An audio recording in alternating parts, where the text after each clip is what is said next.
इस ऐतिहासिक कार्यक्रम में उपस्थित मंत्रिपरिषद के मेरे साथी श्री अमित शाह, श्री हरदीप पुरी जी, मंत्रिमंडल के अन्य सदस्य, आईएन के सभी ट्रस्टी, एनडीएमए के सभी सदस्यगण, jury members, NDRF, coast guards और आईएमडी के डायरेक्टर जनरल्स, आपदा प्रबंधन पुरस्कारों के सभी विजेता साथी, अन्य सभी महानुभाव, भाइयों और बहनों, भारत मां के वीर सपूत नेताजी सुभाष चंद्र बोस की 125वीं जन्म जयंती पर पूरे देश की तरफ से मैं आज कोटि कोटि नमन करता हूं।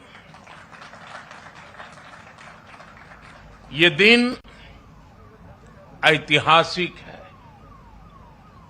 ये कालखंड भी ऐतिहासिक है और ये स्थान जहां हम सभी एकत्रित हैं वो भी ऐतिहासिक है। भारत के लोकतंत्र की प्रतीक हमारी संसद पास में है।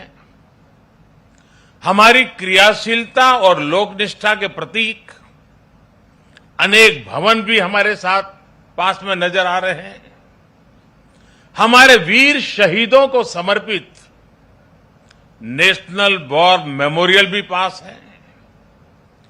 इन सब के आलोक में आज हम इंडिया गेट पर अमृत महोत्सव मना रहे हैं और नेताजी सुभाष चंद्र बोस को आदरपूर्वक श्रद्धांजलि दे रहे हैं। नेताजी सुभाष जिन्होंने हमें स्वाधीन और संप्रभु भारत का विश्वास दिलाया था, जिन्होंने बड़े गर्व के साथ, बड़े आत्मविश्वास के साथ, बड़े साहस के साथ अंग्रेजी सत्ता के सामने कहा था, मैं स्वतंत्रता की भीख नहीं लूंगा, मैं स्वतंत्रता की भीख नहीं लूंगा, मैं इसे हासिल करूंगा। जिन्होंने भारत की धरती पर पहली आजाद सरकार को स्थापित किया था, हमारे उन नेताजी की भव्य प्रतिमा आज डिजिटल स्वरूप में इंडिया गेट के समीप स्थापित हो रही है। जल्द ही इस होलोग्राम प्रतिमा के स्थान पर ग्रेनाइट की विशाल प्रतिमा भी लगेगी। ये प्रतिमा आजादी के महानायक को कृतज्ञ राष्ट्र की श्रद्धांजलि है। नेताजी सुभाष की ये प्रतिमा हमारी लोकतांत्रिक संस्थाओं को, हमारे पीढ़ियों को राष्ट्रीय कर्तव्य का बोध कराएगी, आने वाली पीढ़ियों को, वर्तमान पीढ़ी को निरंतर प्रेरणा देती रहेगी। साथियों, पिछले साल से देश ने नेताजी की जयंती को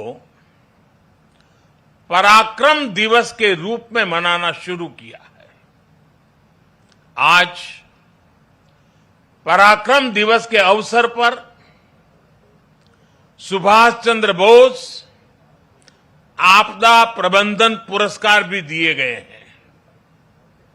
नेताजी के जीवन से प्रेरणा लेकर ही इन पुरस्कारों को देने की घोषणा की गई थी।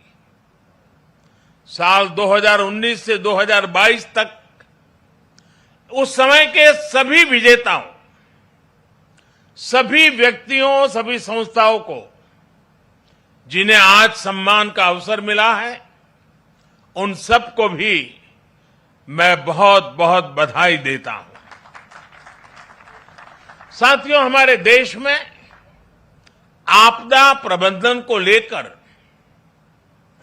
जिस तरह का रवैया रहा था, उस पर एक कहावत बहुत सटीक बैठती है, जब प्यास लगी तो कुआं